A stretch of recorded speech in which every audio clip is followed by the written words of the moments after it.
Tensions between Israel and Hamas militants have reached a fever pitch.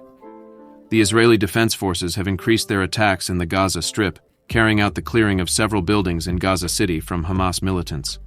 Israeli Defense Minister Joe Gallant is very satisfied with the progress of the Israeli army in the Gaza Strip. The Israeli Defense Ministry's headquarters has confirmed that Gallant has approved additional military plans for the Israel Defense Forces ground operation in the Gaza Strip. In a video statement, Defense Minister Gallant said that the operations carried out by the Israel Defense Forces over the past day and night were extremely impressive. Gallant emphasized that the joint airstrikes by the Israeli Air Force and ground forces have had a great impact on the Gaza Strip. The Israel Defense Forces have achieved several significant achievements in their ground operation in the Gaza Strip, including precise strikes on Gaza City, shocking aerial bombardments targeting Hamas targets, both in underground tunnels and in the dismantling of territories under Hamas control from north to south. Additionally, the Israel Defense Forces have announced the neutralization of the Deir al-Balah battalion commander in an overnight airstrike in the Gaza Strip. The Israel Defense Forces stated that Wael Asfeh, along with other commanders of the Central Camps Brigade, played a key role in transporting militants from Hamas's elite NCBA to Israel during the October 7 attack. They also claim that Asfeh is involved in planning additional attacks. According to the Israel Defense Forces, Asfeh was imprisoned under Israeli law for his involvement in a series of attacks against Israeli communities between 1992 and 1998. The Israeli army spread images of the airstrike that resulted in the neutralization of Wael Asfeh on social media. To date, the Israel Defense Forces have eliminated more than a dozen senior Hamas officers and field commanders. Israeli Defense Minister Yoav Gallant commented on Hamas field commanders killed in Israeli airstrikes. Gallant noted that some of the Hamas commanders who were neutralized by the Israeli army a day or two ago were replaced by new ones, but that the Israeli army also managed to neutralize those new commanders. The Hamas High Command, according to Gallant, took refuge in an underground shelter, while allowing its field leaders to be eliminated. He praised the leaders of the Israel Defense Forces, highlighting their role in leading and directing the troops. Gallant stressed that this strategy is key to Israel's success. Neutralizing senior Hamas leaders puts considerable pressure on the group's members. This tactic, he stressed, makes the Israel Defense Forces aware of its impact, possibly weakening Hamas's organizational structure. In this context, the main target has been the leader of Hamas, considered the most significant prize. Israel Defense Forces airstrikes have targeted senior members of Hamas, including its leaders and commanders. These attacks are strategic, placing considerable pressure on the terrorist organization and potentially leading to its dismantling. Recently, for example, the Golani Brigade of the Israel Defense Forces belonging to the Northern Command managed to neutralize 30 Hamas members in ground operations.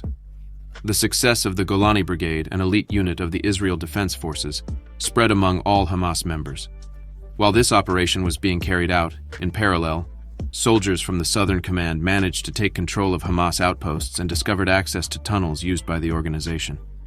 At the same time, the focus of the Israel Defense Forces is on neutralizing Yahya Sinwar, the leader of Hamas in the Gaza Strip.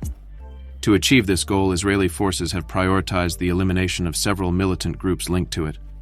Furthermore, the release of daily briefings by the Israeli Defense Forces spokesman urging the abandonment of Gaza City in the south is causing great concern within the ranks of Hamas. Hamas strongly opposes Gaza residents following southern evacuation warnings issued by Israel, as this facilitates ground operations by the Israel Defense Forces. This would increase the location of Hamas members, making them more vulnerable. The Israeli authorities are pressing the population to move south, with the intention of facilitating future military operations and more easily locating Hamas militants. Furthermore, they plan to continue providing humanitarian assistance if necessary by supplying water from Israel or delivering goods to the Gaza Strip, as stated recently by Israeli Prime Minister Benjamin Netanyahu. Currently, the Israel Defense Forces are not considering reaching a ceasefire agreement. Meanwhile, Hamas members show a strong inclination towards this truce, realizing that it is the only viable escape route. Despite this speech, the operations of the Israel Defense Forces continue to take place in the region without interruption. In addition to the situation in Gaza, tensions have been steadily rising in some areas of northern Israel. Israeli forces persist in their attacks against any military group in the area, with the aim of preventing Hezbollah from approaching the border. Although the attacks in the north have not been fully recorded, Like the operation in Gaza, the IDF has managed to neutralize numerous militant groups. Members of Hezbollah, based in Lebanon, have suffered serious consequences for their attacks, especially when the Israel Defense Forces redirected their main focus towards Gaza. During a visit to the Middle East, Lieutenant General Jerzy Halevi, Chief of Staff of the Israel Defense Forces, issued a warning to militant groups that have been attacking Israeli forces in the region. Halevi made it clear that Israel possesses the ability to hit targets throughout the Middle East. Furthermore, he mentioned that a month into the conflict, Israel has inflicted a heavy blow on Hamas, impacting its leaders and commanders, in addition to destroying infrastructure in Gaza. He highlighted Israel's continued readiness to respond in other areas if necessary. Halevi highlighted that soldiers at the Nevatim Air Base have the ability to reach any point in the Middle East. His statements underscore that if groups like Hezbollah in Lebanon, backed by Iran, or any other militant group continue to attack Israel in the future, Israeli planes are prepared to carry out bombing raids, as seen in airstrikes carried out in Hamas-controlled areas in Gaza. The Israeli Air Force has undertaken a major bombing campaign. Halevi informed the soldiers that he recently witnessed an F-35 aircraft providing air support to troops just a couple of hundred meters from the Gaza Strip. Likewise, he praised the performance of the Israeli army, highlighting that this action had never been carried out before. Halevi highlighted the excellent coordination between the needs of the ground forces, which require heavy ammunition, and the aircraft's ability to deliver them effectively. Halevi emphasized that while they have always recognized the strong connection between the Air Force and ground forces, they now see that this union is much stronger than they had anticipated. The Israeli military is effectively using combined forces both in Gaza and on the northern border, as evidenced by the army's rapid advance in the Gaza region. He stressed that progress is not limited only to the ground forces or the Air Force.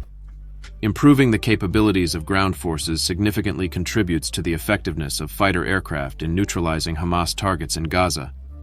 Stay tuned for more updates from the Middle East Hub. Thanks for staying informed.